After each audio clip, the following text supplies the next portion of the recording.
Muy bien, bienvenidos al aire de Conclusión TV. En esta ocasión vamos a tener una nueva entrevista para abordar un tema de la más absoluta coyuntura, como es la campaña electoral, no con algún candidato, sino que vamos a analizar de alguna manera cómo se mueven, cómo se manejan los candidatos en un terreno el cual hoy se ha vuelto imprescindible para el análisis y para la praxis política. Incluso, más allá de si eso está bien o está mal, no es aquí el lugar para analizar eso. Vamos a analizar cómo se mueven en las redes sociales los políticos, ¿no? Esto es la evolución de alguna manera de lo que fueron en su momento los primeros spots televisivos, cuando se empezó a masificar el uso de la televisión, ¿no? Esta cosa de la imagen acontecimiento, eso de alguna manera se ha trasladado, ¿no? Hoy a la actualidad con las redes sociales, ¿no? Antes se hablaba de una sociedad líquida, del paso de una sociedad sólida a una sociedad líquida, porque las cosas tenían de alguna manera movimiento y no podían quedarse fijas. Hoy se habla de una sociedad gaseosa en la que cada uno genera contenidos como, de alguna manera, moléculas en la red, en esa cosa medio extraña e insondable que son, ¿no? Esa gran red de las cuales las distintas redes sociales, mediante las cuales los políticos buscan captar votantes, atenciones, consolidar todo de su público, de alguna manera, su electorado. Para eso tenemos al licenciado Castro Rojas, quien es doctor en comunicación social, quien ha hecho una innumerable cantidad de estudios e investigaciones sobre cómo los políticos utilizan las redes sociales. Se van a ver casos argentinos, pero también casos paradigmáticos a nivel internacional, como fue en su momento la campaña de Barack Obama para llegar a la presidencia de Estados Unidos, el cual es un hito, ¿no?, que se estudia en las carreras de comunicación. Una entrevista muy interesante con la cual ya mismo los dejo para entender un poco más estos spots, esta manera de hacer política de los candidatos que desde hace algunos días ha inundado las pantallas de todos. Licenciado, hablando un poco y pensando en lo que son las campañas, la utilización de las redes sociales, sobre todo por parte de los políticos, se ve cada vez una utilización mayor, ¿no? De alguna manera, en esa continuación por ahí de lo que fue con el surgimiento de la televisión, la cosa de la videopolítica, hoy eso se ha llevado un poco a las redes sociales, antes quizá era más con spots televisivos. Me gustaría saber cómo ve usted la utilización que le dan los políticos hoy a las redes. Por ahí se observa mucho esto de la imagen acontecimiento, ¿no? Estamos acá junto a, vinimos a inaugurar tal cosa, o nos juntamos con tal porque entendemos que tenemos tal valor en común, sobre todo eso más en campaña.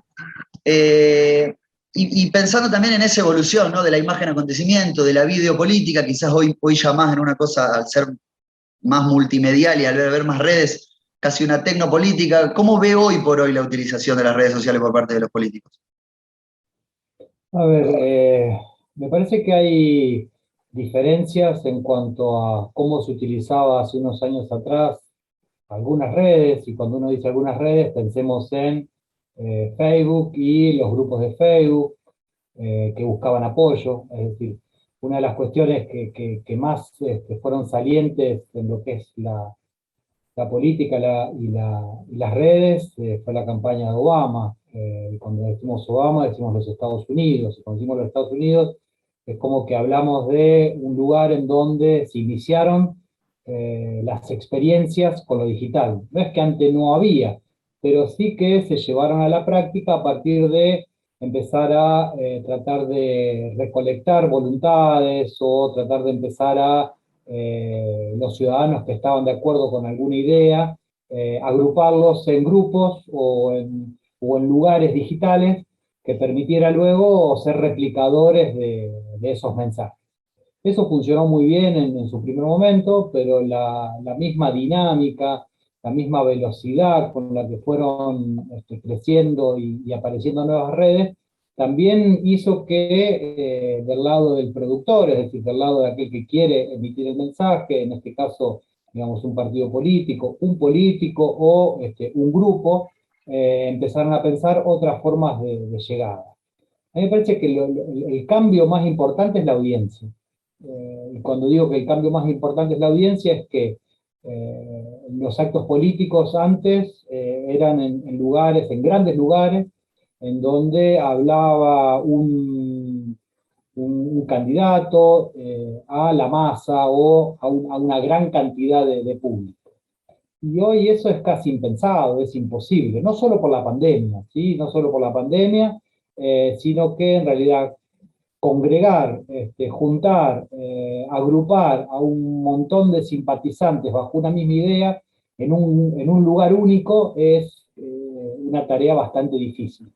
En eso ingresan, digamos, las plataformas y las redes como una posibilidad de un contacto distinto al tradicional de la política, ¿sí?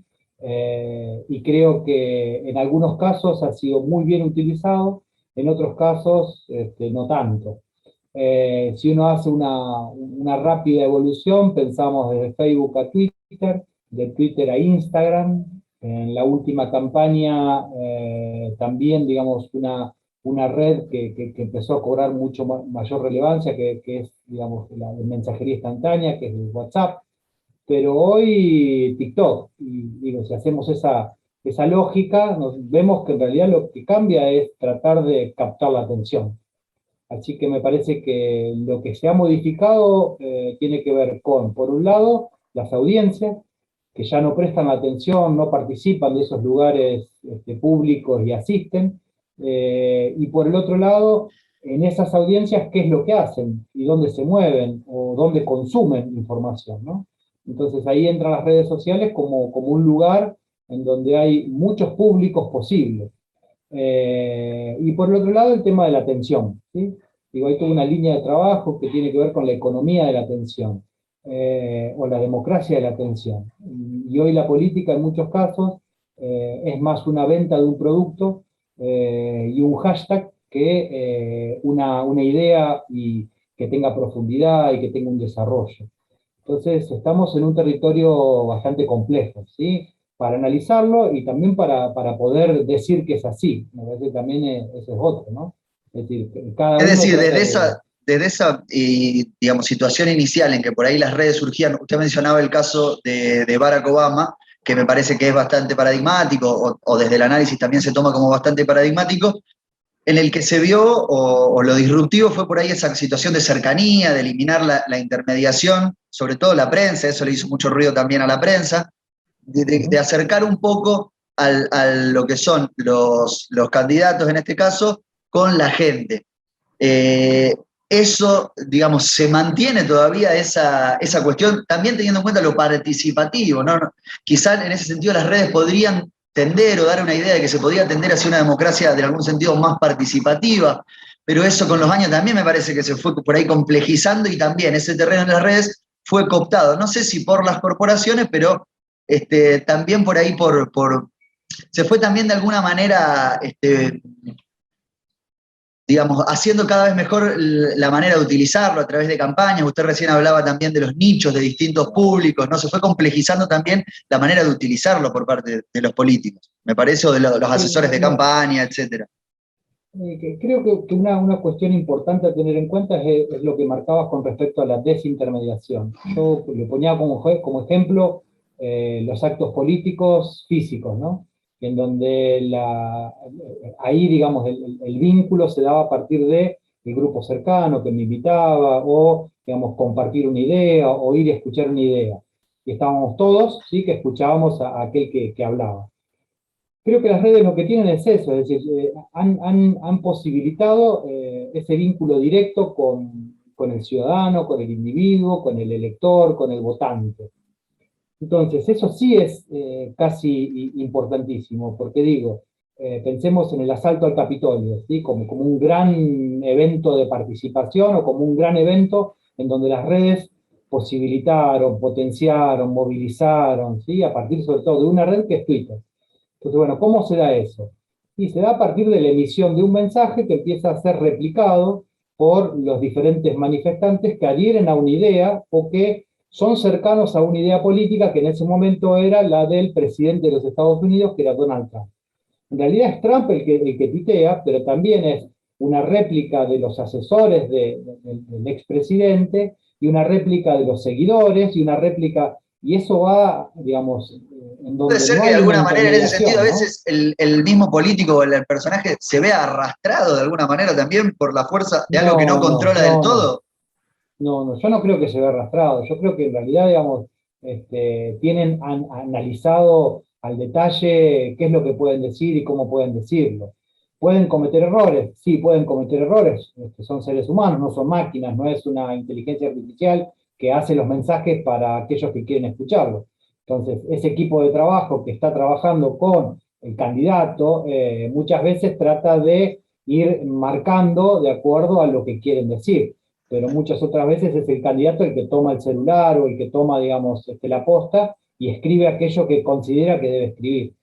Eh, lo que digo esto con respecto al asalto al Capitolio es que ahí hay una participación activa de las audiencias, hay una participación activa de las redes como potenciadoras de un mensaje, las redes como posibilitadoras de aglutinamiento hacia un lugar específico, las redes como, y sin intermediarios, ¿no? Porque en realidad eso se da como una replicación. Entonces los intermediarios ahí también, digamos, se ven cercenados, ¿no? No hay nadie que medie o que intermedie entre lo que se dice y lo que se recibe.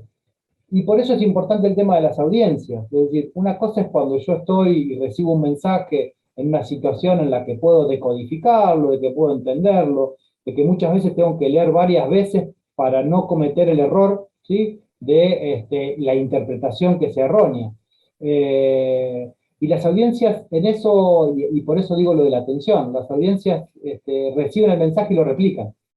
Está estudiado, ¿sí? Porque tiene que ver con las emociones. Lo que está en juego en las redes es lo que yo siento, lo que yo percibo, aquello que yo adhiero, porque yo no pertenezco a un grupo de Facebook, o no sigo en Twitter a alguien, o no sigo en Instagram a alguien con el cual no comparto los valores, las creencias y la ideología.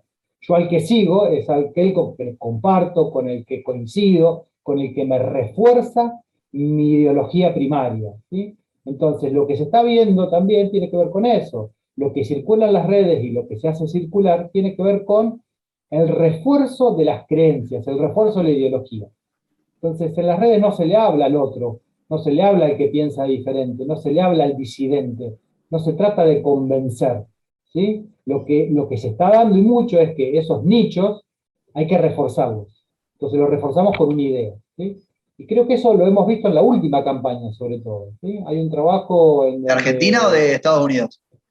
de Argentina, de Estados Unidos, hay un informe de Pew Research, que es una investigadora digamos, que mide las tendencias digitales y que hacía el refuerzo con respecto a que los demócratas siguen a los demócratas, los republicanos siguen a los republicanos. Si nos vamos a Argentina, Sí, los peronistas y los no peronistas. los peronistas, claro, y los antiperonistas, ¿sí? Porque en realidad, digamos, Argentina en muchos casos se divide desde esa manera.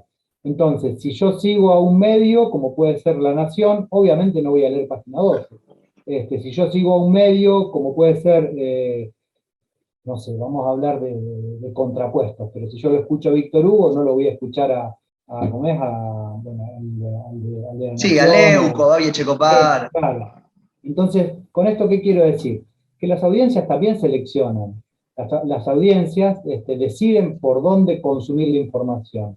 Y lo que están haciendo las redes en muchos casos es ampliar esa diferencia, ¿sí?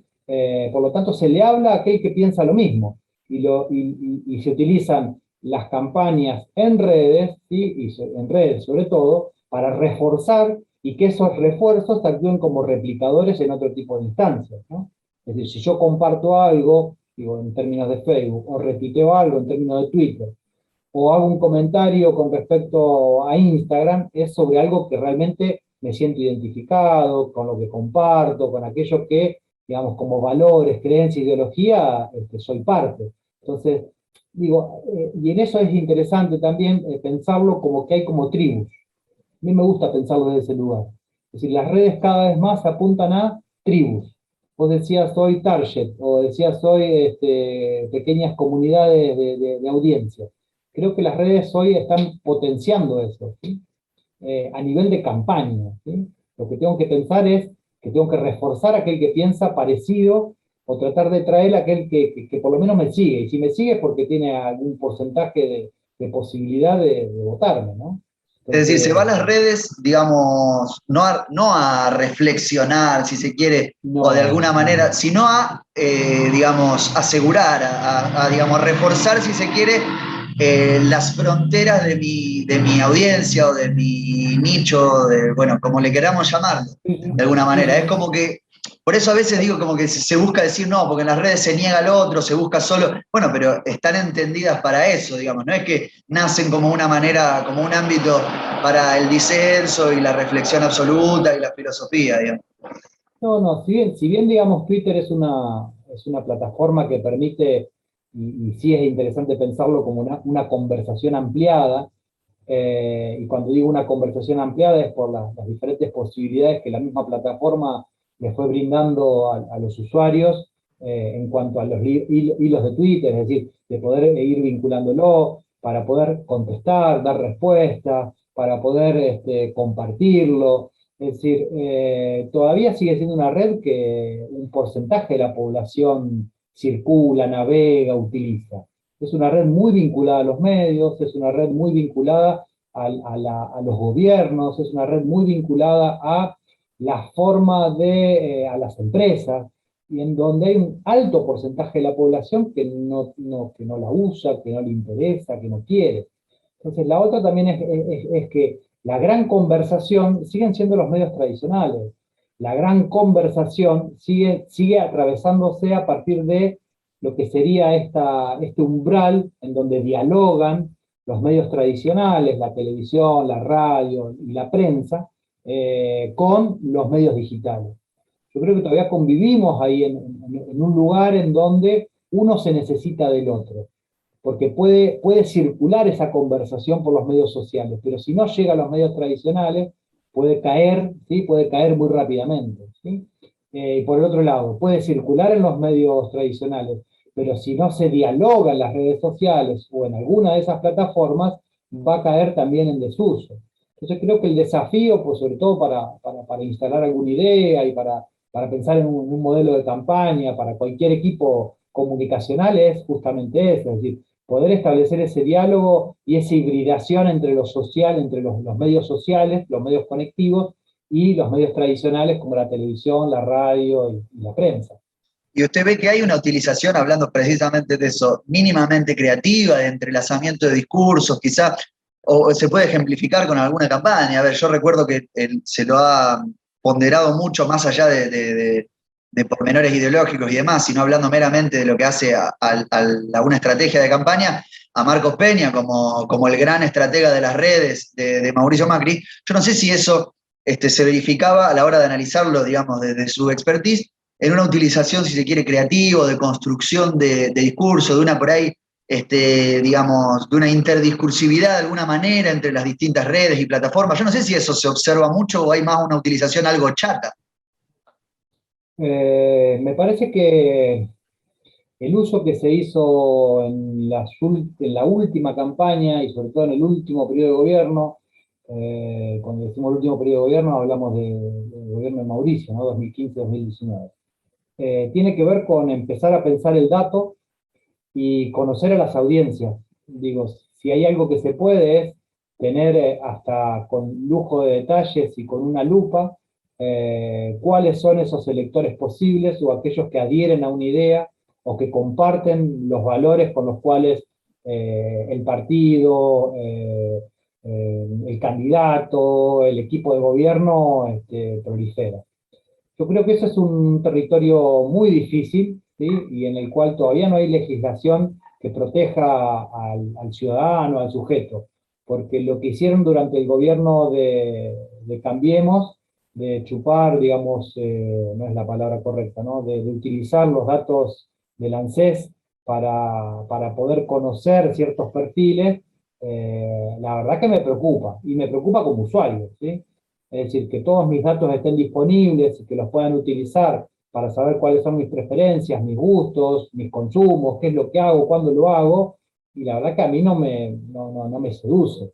Pero si lo pensamos, Cambridge Analytica, digamos, Snowden y los diferentes escándalos internacionales con respecto a los datos, nos están diciendo de que en realidad se recopile esa información. Yo creo que lo difícil es quién lo usa y cómo lo usa. Hay un mercado, digamos, de información, básicamente.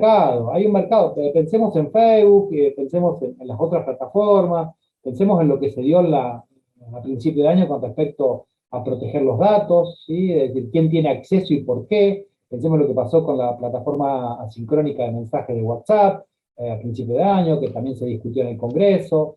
Digo, me parece que hay todo un territorio de cuestiones muy complejas y que nos llevan a primero a preguntarnos como usuarios quién tiene derecho a utilizar esa información.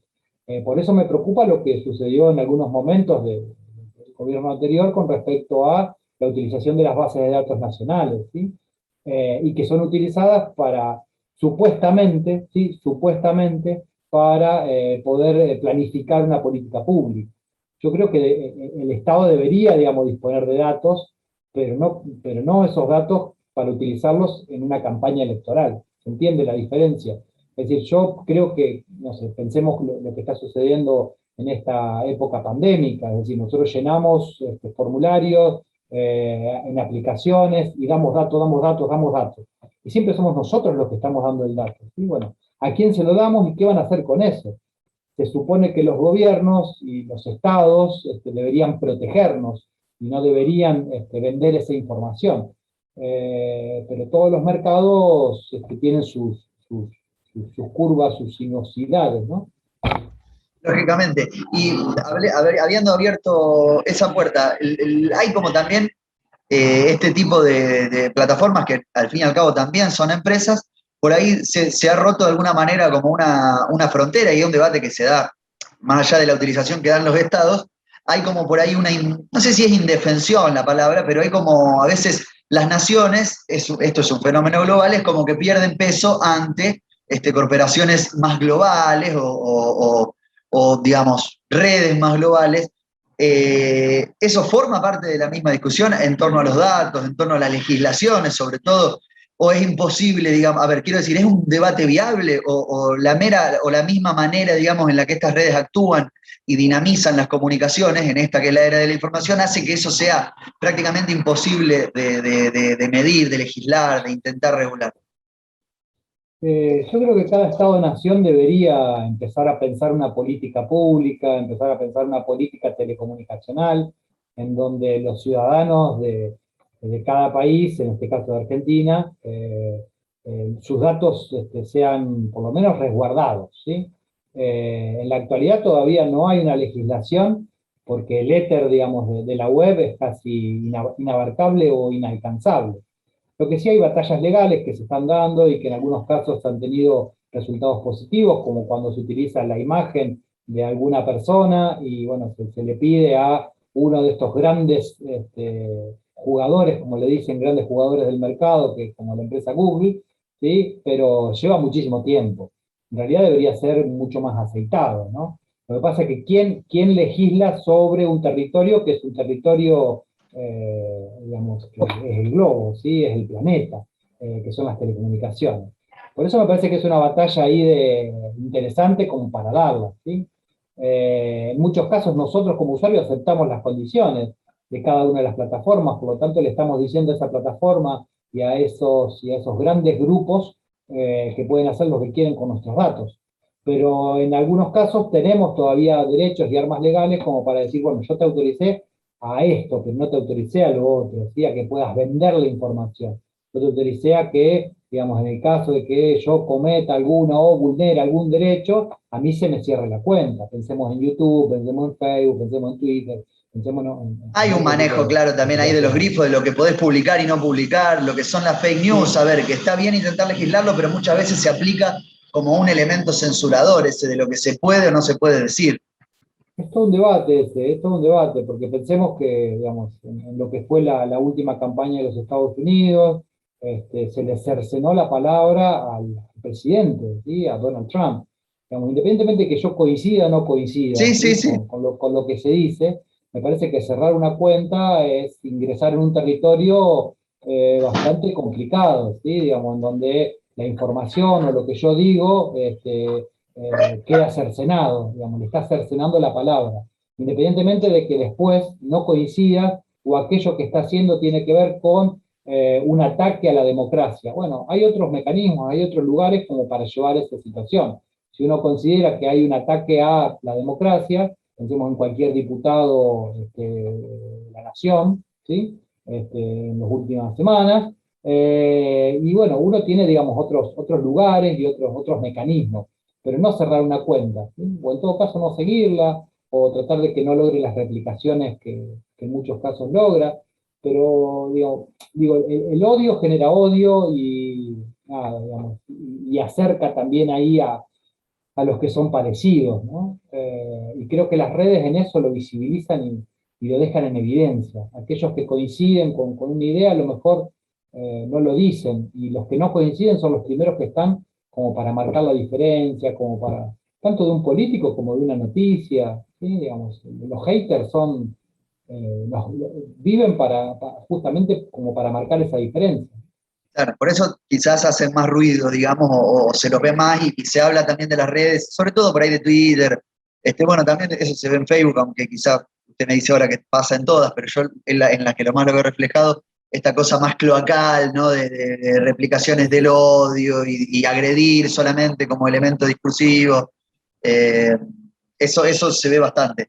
Pero bueno, saliendo, Se sí, ve mucho más de lo que uno quiere, ¿eh? Se ve claro, muchísimo más de claro. lo que uno quiere. Es decir, si somos sujetos, somos ciudadanos, debemos respetar al otro, no agredirlo. En todo caso, si no coincidimos, bueno, plantear el diálogo, ¿sí? Digamos, creo que la base de la democracia es justamente eso.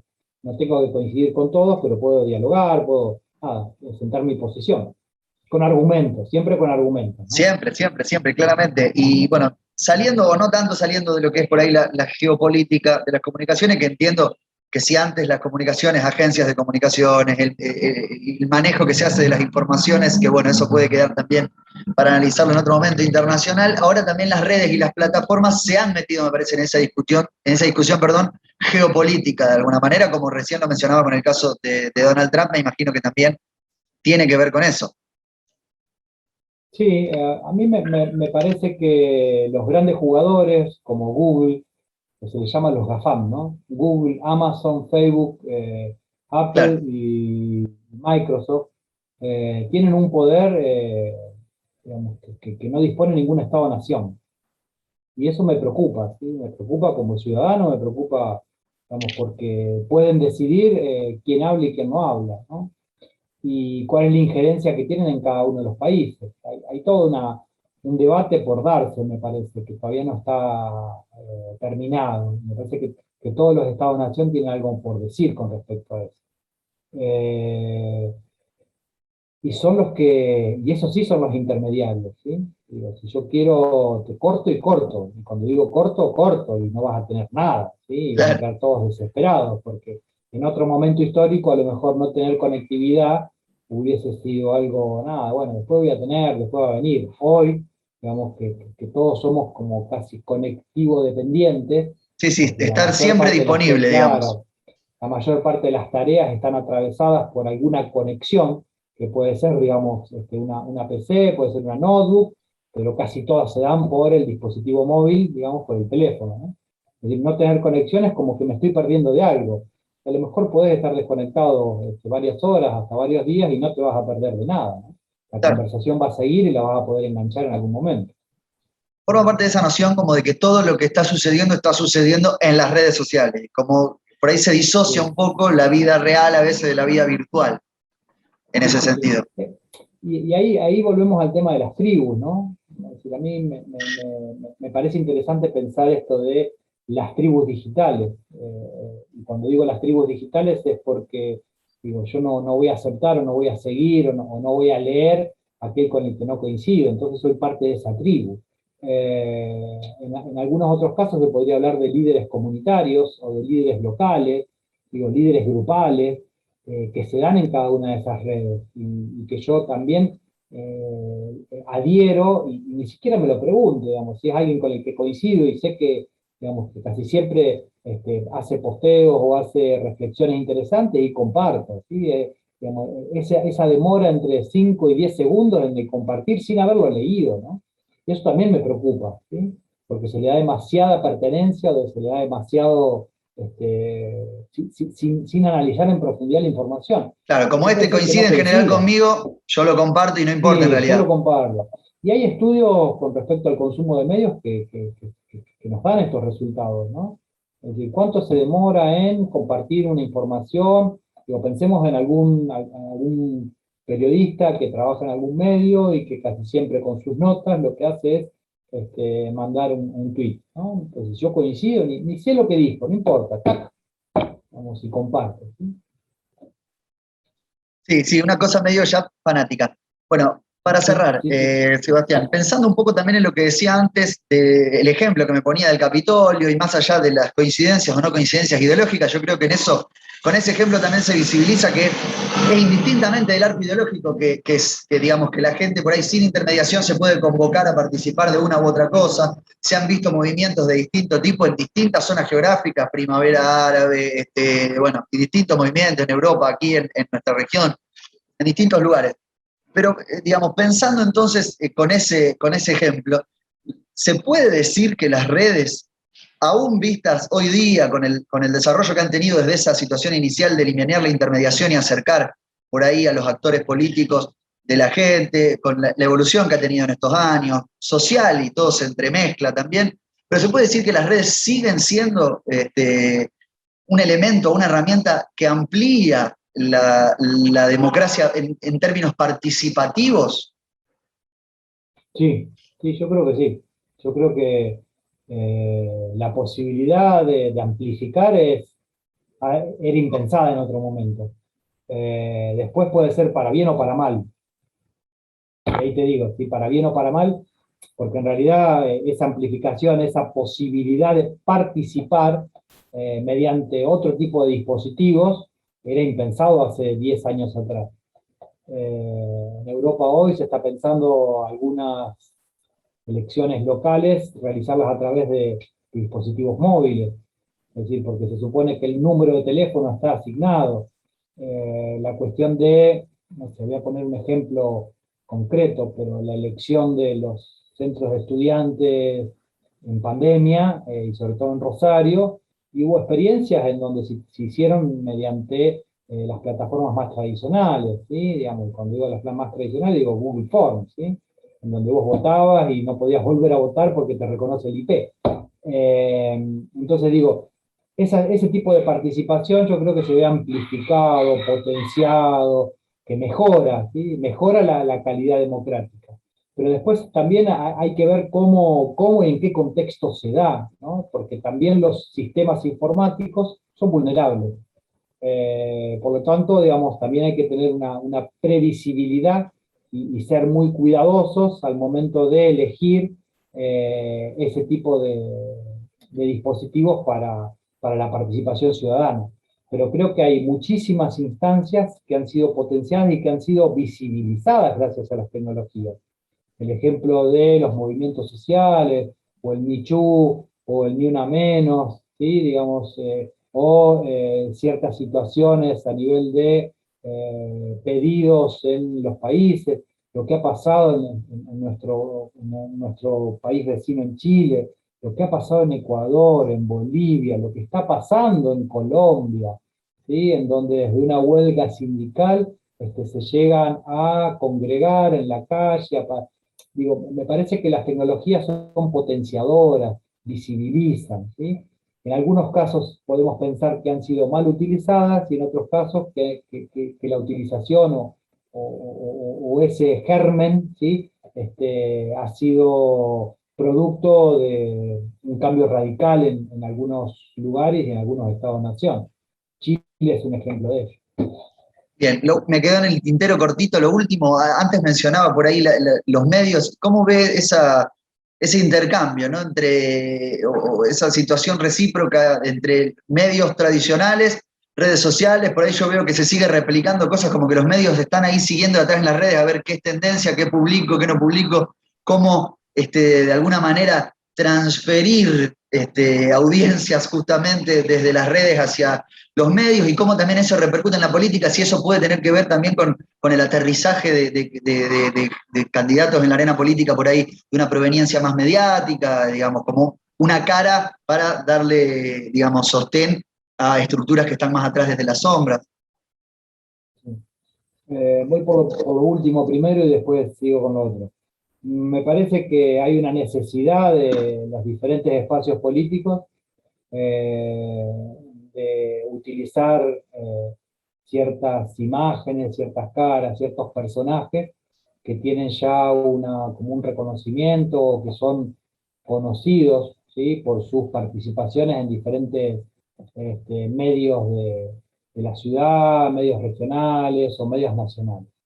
Hay una necesidad, y cuando digo una necesidad es porque sus propios candidatos no cubren ningún tipo de expectativa. Entonces, como dentro de mi espacio no tengo una cara visible, reconocible, y me va a costar muchísimo tiempo poder instalar a alguien, ¿sí?, que sea representativo, bueno, trato de tirar mano de aquello que ya es conocido, como para que mi trabajo sea menor, ¿sí? Tenemos el caso del humor, como bueno, de Midachi, pero tenemos el ex gobernador, ¿sí?, digamos, proveniente del deporte, de Reutemann.